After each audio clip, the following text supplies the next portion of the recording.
नमस्कार, मैं दीपक शर्मा, मेरे यूट्यूब मंच पर आपका स्वागत।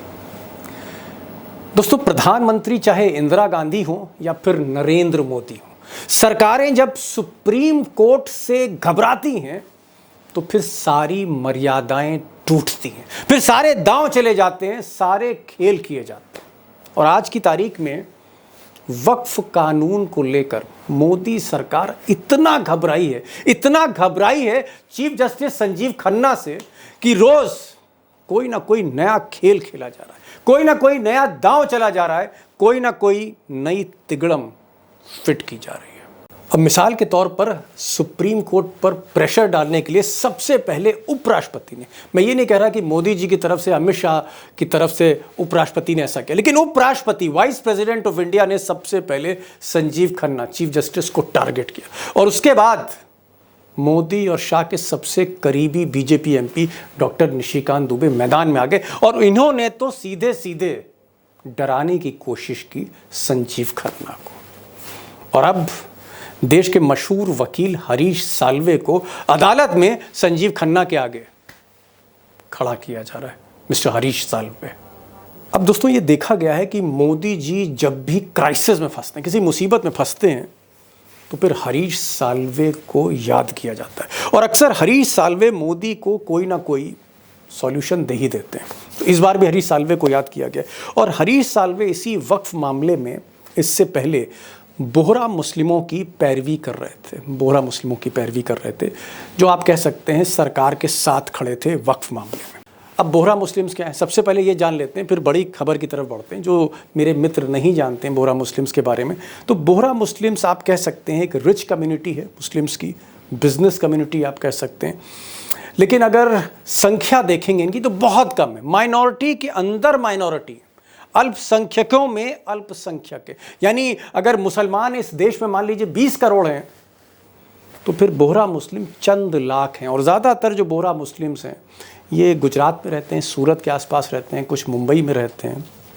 और बड़ी खबर ये है कि बोहरा मुस्लिम्स के जो धर्म गुरु हैं वो मोदी जी के बहुत करीब है। ये एकदम फैक्ट है, बोहरा मुस्लिम्स मोदी जी के बहुत करीबी हैं।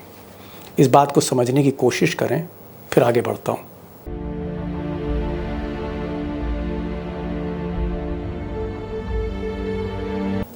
अब एक चीज़ और क्लियर करना चाहता हूँ, बोहरा मुस्लिम्स पर किसी तरह का मैं कोई ना शक जाहिर कर रहा हूँ ना कोई सवाल उठा रहा हूँ। एक बहुत ही डिसिप्लिन्ड कम्युनिटी है, बिजनेस कम्युनिटी है, लेकिन जो फैक्ट है वो रख रहा हूँ कि बोहरा मुस्लिम्स जो हैं शुरू से मोदी जी के करीबी रहे और जाहिर तौर पर उन्होंने मोदी जी के इस बिल का, इस कानून का समर्थन किया। और जब ये कानून बन गया तो मोदी जी ने, जिस वक्त सारे मुस्लिम्स सड़कों पर उतरे थे, एजिटेशन हो रहा था हर शहर में, चाहे मुंबई हो, गुजरात हो, कलकत्ता हो या यूपी हो या फिर भोपाल हो, हर जगह जब प्रदर्शन हो रहे थे मुसलमानों के वक्फ के अगेंस्ट, उस वक्त मोदी जी ने एक मैसेज देने के लिए बोहरा मुसलमानों को अपने घर बुलाया और कैमरे पर पूरी रील बनाई और वहाँ भाषण भी दिया माइक लेके मोदी जी ने। और मोदी जी ने ये भी कह दिया, एक बड़ा खुलासा भी कर दिया कि साहब, हम तो ये जो बिल लाए हैं, जो कानून बना है, सबसे पहली मदद जो मैंने ली वो तो मैंने बोहरा मुसलमानों से ही ली। जब मेरे मन में वक्फ के एक्ट पर काम करने का विचार आया तो सबसे पहले मैंने सैयदना साहब से सलाह मशवरा किया, फिर उन्होंने आपको मेरे पास भेजा। अब दोस्तों, अगर बात थोड़ी थोड़ी क्लियर हो रही हो, परतें धीरे धीरे खुल रही हों, तो मैं फिर असली कहानी की तरफ बढ़ता हूँ। अब मोदी सरकार ने ये जो नया पैतरा लिया, आप इसको नया खेल कह सकते हैं। आखिर बोहरा मुस्लिम्स को आपने घर बुलाया, उसके बाद चाय पी, फिर मोदी जी ने वहाँ भाषण दिया, गले मिले, उसके बाद उन्हीं बोहरा मुस्लिम्स को आपने राष्ट्रपति द्रौपदी के यहाँ भी भेज दिया, वहाँ भी उन्होंने शुक्रिया अदा किया। ये जो सारी मैसेजिंग हो रही थी, इसके पीछे असली थ्योरी क्या है, इसके पीछे मकसद क्या? मकसद ये है कि मोदी जी ये शो कर रहे थे कि मुसलमानों का एक तबका उनके साथ खड़ा है, और जो वो बिल लेकर आए जिसका विरोध मुस्लिम्स कर रहे हैं, ये गलत है। मुस्लिम तो मोदी जी के साथ हैं, और ये वो मैसेज देने की कोशिश कर रहे थे, ना सिर्फ लोगों को, मीडिया को, बल्कि चीफ जस्टिस संजीव खन्ना को भी। अब दोस्तों, ये जो मुलाकात है या जो प्रेजेंटेशन मोदी जी ने दिया, इसका मतलब क्या था? इसका मतलब ये था कि इशारों में सुप्रीम कोर्ट को ये बता रहे थे मिस्टर मोदी कि बहुत से मुसलमान उनके साथ खड़े हैं, उनको शुक्रिया अदा कर रहे हैं कि मोदी जी आप इतना बढ़िया बिल लेकर आए, इतना बढ़िया आपने कानून बनाया है। मुस्लिम्स का एक तबका उनके साथ खड़ा है, इसलिए सुप्रीम कोर्ट को ये बताया जा रहा था कि भाई स्टे देने की ज़रूरत नहीं है। इशारा, मैसेजिंग, संकेत कि स्टे देने की ज़रूरत नहीं है। सारे मुसलमान विरोध में नहीं हैं, कुछ हैं, बहुत से तो हमारे साथ हैं, समर्थन कर रहे हैं, हमने कानून सही बनाया है। ये एक मैसेजिंग करने की कोशिश हो रही थी और गोदी मीडिया ने उसे पूरी तरह से प्रोजेक्ट भी किया। अब यहाँ एक और बात मैं ऐड करना चाहता हूँ मोदी जी की इस मैसेजिंग के पीछे, जो असली बात है, जो शायद मोदी जी ने ना मीडिया को बताई ना गोदी मीडिया ने बताया। बोहरा मुस्लिम्स, मैंने पहले भी कहा, एक बहुत ही मेहनती आप कह सकते हैं कम्युनिटी है, बिजनेस कम्युनिटी, पैसा कमाते हैं, कंट्रीब्यूट करते हैं, और मैं उनके खिलाफ एक भी लफ्ज़ नहीं बोलूँगा, डिसिप्लिन लोग हैं। लेकिन ये भी सच्चाई है कि बोहरा मुस्लिम सारी मुस्लिम आबादी को रिप्रेजेंट नहीं करते हैं, जो 15-16% आबादी है उसको रिप्रेजेंट नहीं करते हैं। सच्चाई ये है कि जो उनकी आबादी है बहुत कम है, बहुत कम है, माइनॉरिटी के अंदर माइनॉरिटी हैं। और दूसरी बड़ी बात, उन्होंने वक्फ का विरोध ना सिर्फ आप कह सकते हैं 20 साल पहले किया, अंग्रेज़ों के टाइम से वो वक्फ में नहीं है, और इसीलिए मोदी जी का आप कह सकते हैं बिल का समर्थन कर रहे हैं। यानी जो बोहरा मुस्लिम्स हैं उनका जो मामला है बिल्कुल सेपरेट है, उसको इस पूरे विरोध से नहीं जोड़ के देखा जा सकता। जिस तरह से मुस्लिम्स सड़कों पर उतरे, उनका एजिटेशन जारी है, उससे आप बोहरा मुस्लिम्स को नहीं देख सकते, उस आईने से नहीं देख सकते। अब दोस्तों, मोदी जी का मकसद समझने के लिए, असली मीनिंग जानने के लिए मैंने आज कई मुस्लिम लीडर से बात करी, मुस्लिम पर्सनल लॉ बोर्ड से या और भी जितनी मुस्लिम संस्थाएं हैं उनके नेताओं से बात करी, और सबका ये कहना था कि साहब हमें कोई भी एतराज़ नहीं है जो स्टैंड बोहरा मुस्लिम्स का है। बिज़नेस कम्युनिटी है, उनका स्टैंड है, पुराना स्टैंड है, हमारे उनसे कोई मतभेद नहीं। लेकिन मोदी जी बोहरा मुस्लिम्स की आड़ लेके, उनको अपने घर बुला के, चाय पिला के, मैसेजिंग करके एक मैसेज दे रहे हैं कि कहीं ना कहीं मुसलमान बटा हुआ है और कहीं ना कहीं वो डिवाइड एंड रूल करना चाहते हैं, मुस्लिम्स को बांटना चाहते हैं, तकसीम करना चाहते हैं, सो दैट सुप्रीम कोर्ट जो एक नया व्यू ले वो ये ले कि भाई बहुत से मुसलमान जो हैं वो पक्ष में हैं मोदी जी के बिल में। और उधर ओवैसी साहब ने तो कह दिया कि साहब ये साजिश है, मोदी शतरंज का खेल कर रहे हैं और बोहरा मुस्लिम्स को भी बदनाम कर रहे हैं। सुनिए, आप ओवैसी साहब को भी सुन लीजिए। मेरे भाई, ये साजिश है हमारे इत्तेहाद को कमजोर करने के लिए। मोदी जी, आप शतरंज की चाल खेल रहे हैं। अब दोस्तों, इस वक्फ को लेकर अगर मैं पूरा घटनाक्रम, पूरा सीक्वेंस देखूं तो कदम कदम पे इस पे खेल हुए। पहले नीतीश और नायडू पर प्रेशर डाला गया, और नीतीश और नायडू जब शुरू में नाराज़ हो गए, चिराग पासवान भी नाराज़ हो गए, अजीत पवार भी नाराज़ हो गए, जयंत चौधरी भी नाराज़ हो गए, जो सेकुलर पार्टीज़ थी वो जब नाराज़ हो गए कि भाई मोदी जी क्या करा रहे हैं, मुस्लिम वोट बैंक ही हमारे हाथ से निकल जाएगा, तो मोदी जी ने नया खेल खेला, एक JPC बना दी, एक पार्लियामेंट की कमेटी बना दी, और कहीं ना कहीं नायडू और नीतीश को समझा दिया। तो पहला खेल तो नायडू नीतीश के साथ खेला गया, फिर दूसरा खेल JPC के साथ खेला गया, उसमें अपोजिशन को भी बुलवा लिया, कुछ मुस्लिम संस्थाओं को भी बुलवा लिया कि नहीं आइए आप सलाह दीजिए, राय दीजिए। उन्होंने राय भी दी, लेकिन किसी की राय मानी नहीं गई, और उसके बाद फिर बिल लोकसभा में आ गया, राज्यसभा में आ गया, और कहीं ना कहीं गन पॉइंट पर ED, CBI, इनकम टैक्स, जितनी भी सेकुलर पार्टी थी NDA में, चाहे वो नीतीश बाबू की हों या नायडू बाबू की हों या चिराग पासवान की हों या अजीत पवार की हों, यानी जो नेता NDA में रोज़ा इफ्तार पार्टी देते थे, टोपी पहनते थे, उनके साथ नमाज़ पढ़ने भी बहुत से जाते थे, उन सबको कहीं ना कहीं प्रेशराइज करके मोदी जी ने बिल तो पास करा लिया।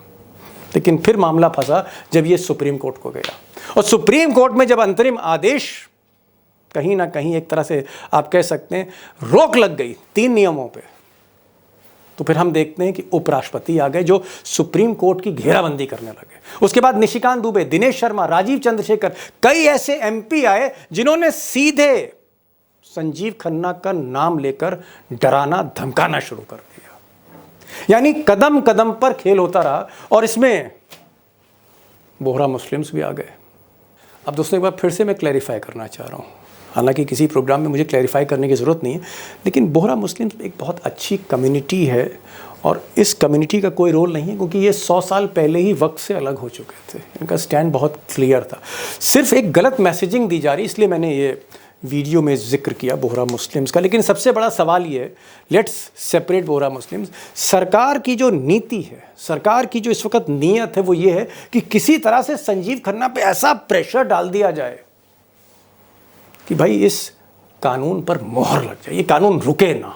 क्योंकि सरकार को अंदेशा है कि 3-4 नियम ऐसे हैं जो सीधे सीधे कॉन्स्टिट्यूशन का वायलेशन कर रहे हैं। रुक तो सकता है, और शुरू का जो मिजाज है, जो रुख है संजीव खन्ना का, उससे तो ऐसा ही लग रहा है कि सरकार घबराई है, ये कानून कहीं ना कहीं फंस गया है और सरकार भी फंस गई। तो सबसे पहले कि क्या ये मकसद है गवर्नमेंट का भी जितने भी नए पैतरे नई चालें हो रही कि संजीव खन्ना पे इतना प्रेशर डालो कि 5 मई को मिस्टर खन्ना कंफ्यूज हो जाए। हालांकि मिस्टर खन्ना का ऐसा डीएनए है नहीं। उनके जो अंकल थे HR खन्ना, उन्होंने भी इंदिरा गांधी के टाइम पर ज़बरदस्त स्टैंड लिया था, जहाँ इंदिरा गांधी को झुकना पड़ा था। तो क्या भतीजा भी झुका देगा मिस्टर मोदी को? Big question. दोस्तों, मामला बड़ा कॉम्प्लेक्स है। मुस्लिम कम्युनिटी, उस कम्युनिटी के अंदर एक कम्युनिटी बोहरा मुस्लिम्स, शिया मुस्लिम्स भी, और भी कई लोग हैं, पसमानदा मुसलमान भी हैं। मोदी जी डिवाइड करना चाहते हैं मुस्लिम्स को, एक ऐसा मैसेज दे रहे हैं। कोर्ट को कंफ्यूज करना चाहती है सरकार। और भी बहुत से पैतरे हैं, इस्लाम का भी मामला है, वक्फ का भी मामला है, कई पेचीदे मामले हैं। मुझे लगा कि एक ऐसे शख्स को बुलाया जाए जो इस्लाम का अथॉरिटी हो, जो वक्फ को भी जानता हो, बाकी कम्युनिटीज़ को भी जानता हो, सरकार को भी जानता हो, माइनॉरिटी कमीशन को भी जानता हो, मसले भी जानता हो, और एक बहुत बड़ी अथॉरिटी हो। और आज मैं फ़ख्र से कह सकता हूँ कि जो मेहमान मैं आपके सामने रूबरू कर रहा हूँ वो हैं ज़फ़रुल इस्लाम खान। एक बहुत बड़े अथॉरिटी हैं इस मुल्क में, और जो बोलते हैं बहुत सोच समझ के बोलते हैं। बस सोच समझ के ही उनको सुनिए, पिक्चर क्लियर होगी। कि क्या आपको लग रहा है कि पहले तो सुप्रीम कोर्ट के जो चीफ जस्टिस थे संजीव खन्ना, उन पर हमले हुए, बीजेपी के एमपीज की तरफ से हमले हुए, बीजेपी के तो नहीं कहूंगा लेकिन देश के वाइस प्रेसिडेंट ने हमला किया, और अब एक नई स्ट्रैटेजी हमको गुजरात लॉबी की दिख रही है कि बोहरा मुस्लिम्स वो समर्थन करने जा रहे हैं मोदी के कानून का कोर्ट में, और हरीश साल्वे देश के जाने माने वकील उनकी तरफ से पैरवी करें। तो क्या आपको लगता है कि मुसलमानों की जो एकता है उसको तोड़ना, डिवाइड एंड रूल करना, और अदालत में एक असमंजस की स्थिति, कंफ्यूजन पैदा कर देना?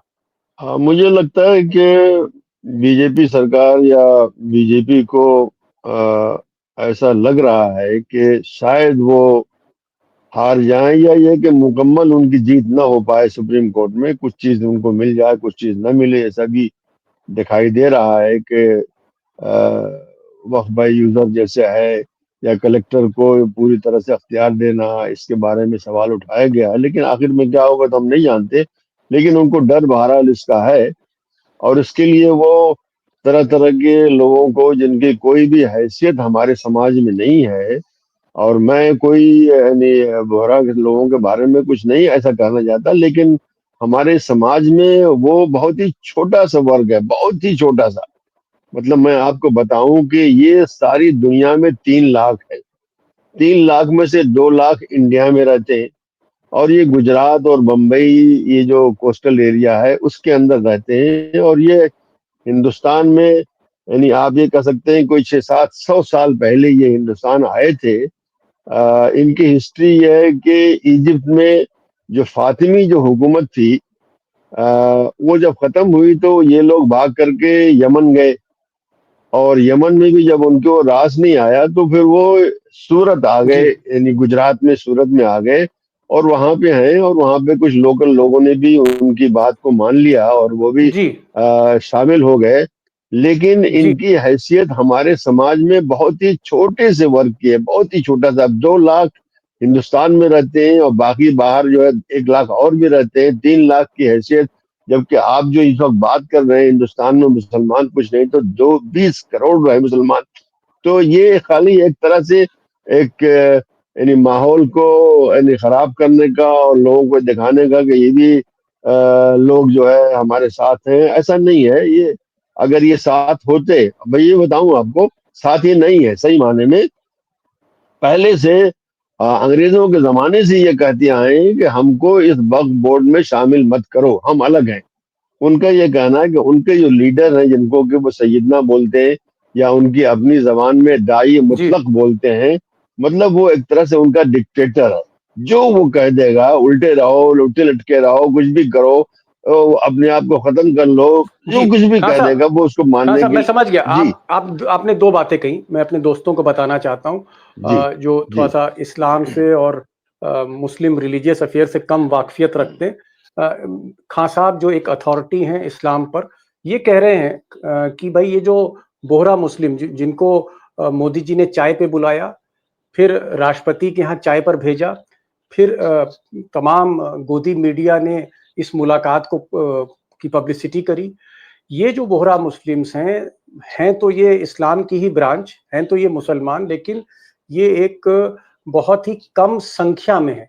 अगर 20 करोड़ मुसलमान हैं तो ये 3 लाख, 4 लाख, 5 लाख से ज़्यादा हिंदुस्तान में नहीं है। और ज़्यादातर इनका जो कुनबा है ये सूरत में है, मोदी जी से पुराने रिलेशन हैं। और खान जी, साहब ये भी कह रहे हैं कि ये जो बोहरा मुसलमान, अब ये अदालत में इनको जो है प्रोजेक्ट किया जा रहा है, सरकार चाहती है कि एक अदालत में कंफ्यूजन क्रिएट किया जाए कि भाई मुसलमान सारे एक नहीं हैं। ये कहना चाह रहे हैं खान साहब आप कि मुसलमान सारे एक नहीं हैं नहीं, वक्त पे? नहीं, नहीं, मैं दुरुस्त हूँ। ये तो उनकी स्ट्रेटेजी यही होगी कि मुसलमान हमारे साथ हैं। लेकिन आप मुझे बता दीजिए कि सुन्नी जो देवबंदी हैं, या जो बरेलवी हैं, या हिंदुस्तान में जो मेन स्ट्रीम शिया हैं, मतलब जो इस्ना अशरी हैं, जो लखनऊ में ये जो असल में सेटल्ड हैं, जी। जो कि अक्सरियत है, मैं समझता हूँ कि कुछ आप कह सकते हैं कि 20-30 करोड़, सॉरी, 20-30 मिलियन जो मुसलमान हैं, उनमें 20-30 मिलियन शिया है उसके अंदर है। इनमें तो कोई तायद कर नहीं रहा है। बरेलवी जो सबसे ज्यादा है हिंदुस्तान में, उनको कोई तायद नहीं कर रहा है। साउथ में जो हमारे शाफी और इस तरह के लोग हैं, वो कोई तायद नहीं कर रहा है। और हमारे जो देवबंद के हैं, जो कि मेन जो है सुन्नी मुसलमानों के जी, लीडर समझे जाते हैं, वो कोई तायद नहीं कर रहा है। तो ये मतलब दो तायद का लाख मतलब है कि वो लोग, सरकार के साथ नहीं है कोई नहीं, भी। नहीं, सरकार के खिलाफ है। साथ होने की बात तो बहुत बाद में होती है। चुप भी जी, नहीं है, वो खिलाफ है। देखिए आप जगह जगह जो है, आपको कलकत्ता में भी नजर आएगा, आपको केरला में भी नजर आएगा, आपको लखनऊ में नजर आएगा, अभी दिल्ली में कल होने वाला है। मुस्तकिल जो है लोग प्रोटेस्ट कर रहे हैं इसके खिलाफ, पहले से भी कर रहे थे और अब भी कर रहे हैं। तो अगर मेन स्ट्रीम, मतलब आप ये कह सकते हैं कि 99% के ऊपर मुसलमान कहाँ है, तो वो के खिलाफ है। मोदी के इस स्ट्रेटेजी जो है कि इसको किसी तरह से भी इसको मनवा लिया जाए, सुप्रीम कोर्ट मनवा लिया जाए, उसके खिलाफ है। तो ये मैं अर्ज करना चाहता हूँ कि बोहरा के आने से कोई फर्क नहीं पड़ेगा। असली सवाल ये कि आपको लगता है कि संजीव खन्ना जो चीफ जस्टिस हैं, जितना प्रेशर उन पर दिया जा रहा है, कहा जा रहा है कि साहब ये हिंदुस्तान के सुप्रीम कोर्ट ऑफ इंडिया के ये चीफ जस्टिस नहीं हैं, ये सुप्रीम कोर्ट ऑफ पाकिस्तान के चीफ जस्टिस की तरह ये बिहेव कर रहे हैं। और इससे हिंदू बहुत नाराज हैं। ये बीजेपी के एमपीज, बीजेपी के लीडर, बीजेपी से जुड़े जो वकील हैं, उन्होंने कैमरे पर कहा है। तो क्या आपको लगता है कि ये जो प्रेशर बनाया जा रहा है इस पूरे मामले में चीफ जस्टिस पर, और उनको सिंगल आउट कर दिया है, पूरी तरह से टारगेट कर दिया, क्या 5 मई को जो सुनवाई होगी खान साहब, क्या उस पर बहुत ज्यादा प्रेशर होगा संजीव खन्ना पे? और क्या संजीव खन्ना के लिए एक तरह की अग्नि परीक्षा है, एक आग का दरिया है, डूब के जाना है? नहीं, उनकी बिल्कुल, उनकी बिल्कुल जो दुरुस्त, जहनी बिल्कुल दुरुस्त। हालात होंगी, भाई कोई आपके सर पर बंदूक रख दे और कहे कि साहब फैसला दीजिए, और सामने मोदी और शाह की तस्वीर लगी हो, हरीश साल्वे बहस कर रहे हो, सरकारी वकील बहस कर रहा हो, तो मैं कह रहा हूं कि क्या आपको अंदर से शक होता है कि खन्ना साहब पर बहुत ज्यादा दबाव डाल दिया गया है? क्या आपको उम्मीद है कि आपका केस इतना स्ट्रांग है कि खन्ना साहब का फैसला आप ही के हक में आएगा? ये मैं जानना चाह रहा हूं। नहीं, देखिए, मैं तो कोई ज्योतिषी तो हूं नहीं, बताऊंगा कि कल क्या होने वाला है। लेकिन नहीं, उन आपको पर लग क्या प्रेशर रहा है? डाला जा रहा। जी उन पर प्रेशर डाला जा रहा है, उन पर प्रेशर डाला जा रहा है, इसमें कोई शक नहीं। लेकिन ये कहना कि हिंदू उनके खिलाफ है, कि भाई क्या भाजपाई और संघी और ये लोग यही हिंदू हैं, ये तो मैं समझता हूँ कि अगर बड़ी बड़ी आप कर लें 10% से ज्यादा नहीं है। इनको वोट जी कितने मिलते हैं आप मुझे बता दीजिए। 60% तो हमारे यहाँ वोट देने जाते हैं, उसमें से उनको 31% वोट मिलता है। तो ये कैसे कह सकते हैं कि हम ही हिंदू हैं? उसके अलावा भी तो बहुत हिंदू हैं, मेजोरिटी तो बाहर है, मेजोरिटी वो सपोर्ट नहीं करती बल्कि और पार्टियों को करती है। इसलिए ये कहना गलत है। लेकिन वो डर गए हैं, इसलिए कि उन्होंने शुरू शुरू में पहले ही दिन उन्होंने कुछ ऐसी बातें कह दी कि भाई कलेक्टर को तुम अभी अभी इस कानून पे अमल मत करो। इसलिए कि अभी अभी अगली सुनवाई तक की बात हो रही है, कोई उसमें जी। स्टे नहीं है, लेकिन अगली सुनवाई तक की बात हो रही है। और उन्होंने ये भी कह दिया कि कलेक्टर कैसे जो होगा, उसके ये भी कह दिया कि भाई या क्या गैर मुस्लिम नहीं रखे दूसरे जाने जो चाहिए। धर्मों के जो ट्रस्ट होते हैं उसके अंदर तो मुसलमानों को लोगे क्या? कुछ सवाल ऐसे किया जिससे कि इनको डर लग गया है कहाँ पे है।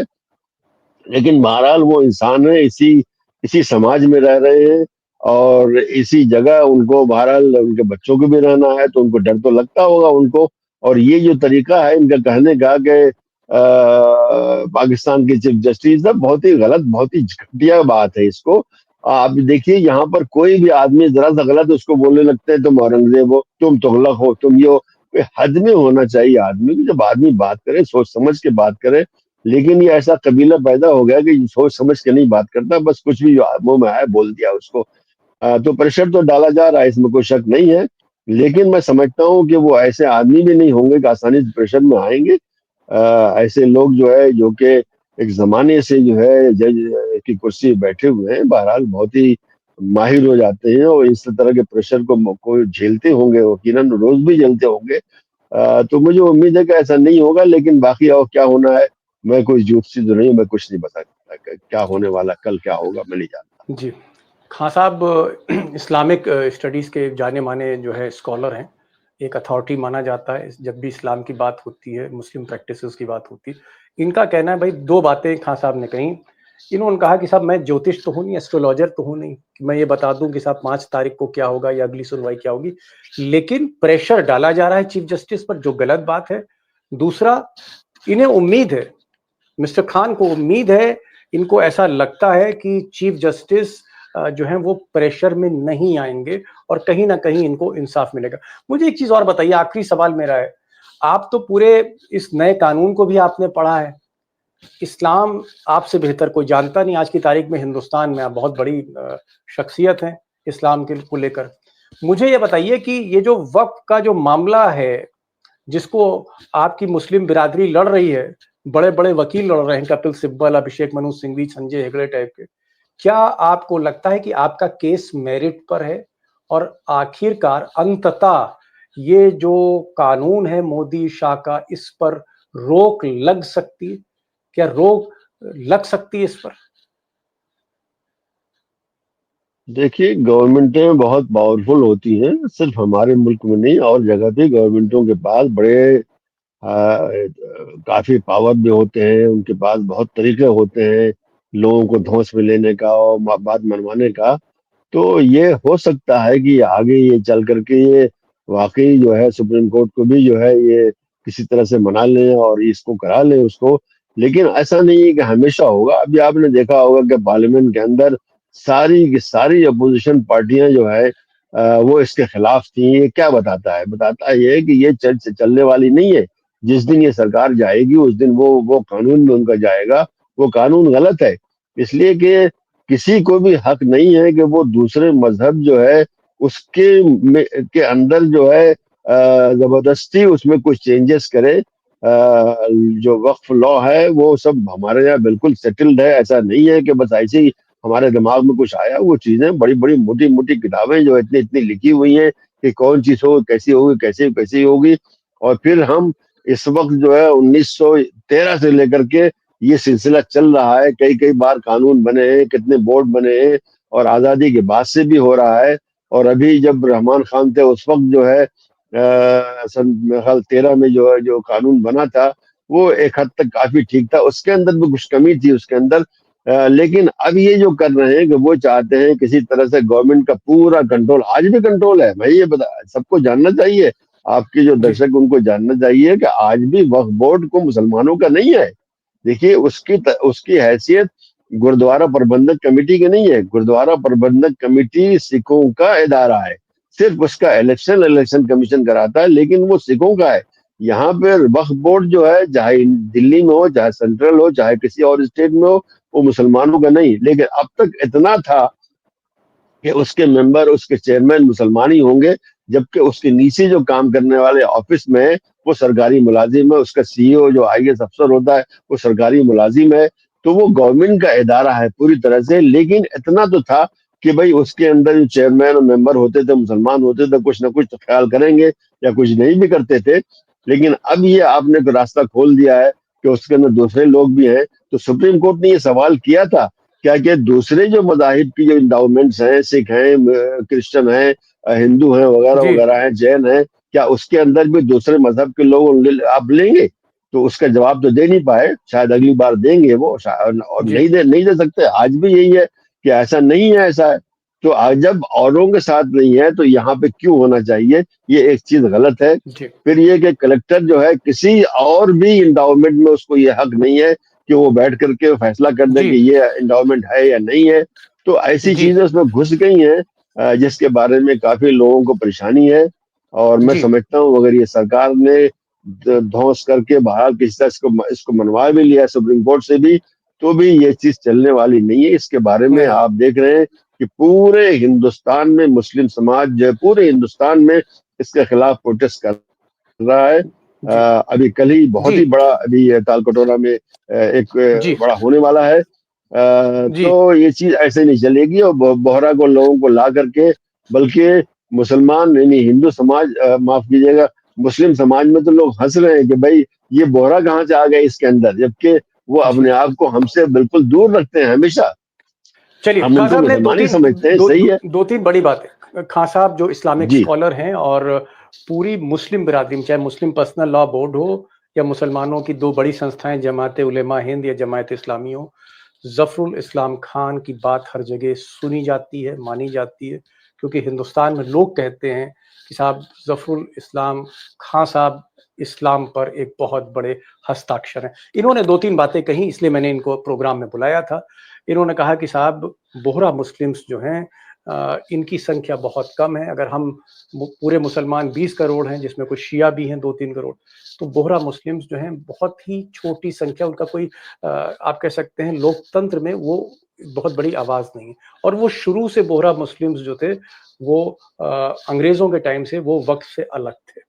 और इत्तेफाक से मोदी जी ने उन्हीं बोहरा मुस्लिम्स को आगे कर दिया है। इन्होंने एक और बात कही कि जो पसमानदा मुसलमान हैं, यानी जो गरीब मुसलमान हैं, मजदूर तबका है, जो बुनकर है, छोटे-मोटे काम करने वाला है, ये भी अब इनके साथ है। ये बात गलत है कि सरकार के साथ है। तीसरी बात इन्होंने कही कि साहब सियासत हो रही है, मुस्लिम्स को ऐसा दिखाया जा रहा है कि वो डिवाइडेड हैं, कहीं न कहीं उनका ओपिनियन। ये गलत बात है। 99.9% खान साहब कह रहे हैं कि मुसलमान पूरी तरह से इस कानून का विरोध कर रहे हैं। और चौथी बड़ी बात इन्होंने जो कही कि साहब संजीव खन्ना पे बहुत ज़्यादा प्रेशर है चीफ जस्टिस पर। बीजेपी के सांसद, देश के उपराष्ट्रपति ने बेजा एक दबाव डाला है। लेकिन ये उम्मीद कर रहे हैं कि संजीव खन्ना चीफ जस्टिस शायद वो इस दबाव में नहीं आएँगे, और इन्हें उम्मीद है कि कानून जो है ये कहीं न कहीं इस पे रोक लग सकती है। बट इन्होंने एक चीज़ और भी कही कि भाई मैं इस्लामिक स्कॉलर हूँ, मैं इस्लाम को समझता हूँ, पढ़ता हूँ, रिसर्च करता हूँ, लेकिन मैं एस्ट्रोलॉजर नहीं हूँ, तो मैं भविष्यवाणी तो नहीं कर सकता। हो सकता है भाई कहीं ज़्यादा प्रेशर भी हो जाए। तो बहरहाल खान साहब आप आए, आपने चीज़ों को समझाने की जी कोशिश करी, मैं बहुत शुक्रिया अदा करूँगा। आप इतने बिज़ी आदमी हैं और उसके बाद आपने हमारे चैनल पे आके हमें समय दिया। बहुत-बहुत शुक्रिया। Thank you so much for जी जॉइनिंग दिस जी। Programme sir. Thank you so much sir.